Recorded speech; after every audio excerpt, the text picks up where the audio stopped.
Bugün sizinlə bu cümləni ingilis dilində tərcümə edəcəyik. Ekoloji çirklənmə təbiətə zərər vurur. Gəlin ilk olaraq ekoloji sözünə baxaq. Ekoloji sözünü biz ecological olaraq yaza bilərik.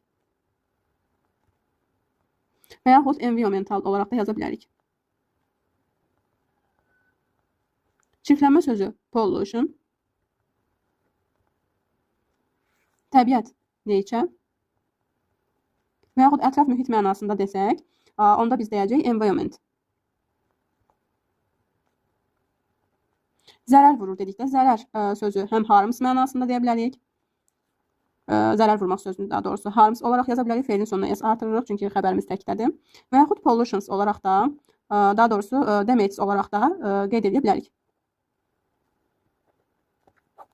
İndi isə gəlin cümləni ümumi tərcüməsini qeyd edək.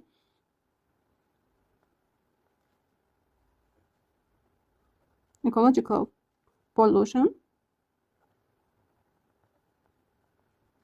harms nature. Ekoloji çirklənmə təbiətə zərər vurur. İndi isə gəlin bu cümlənin tərcüməsini siz komment bölməsində qeyd edin. Təbiəti qorumaq hər kəs üçün vacibdir.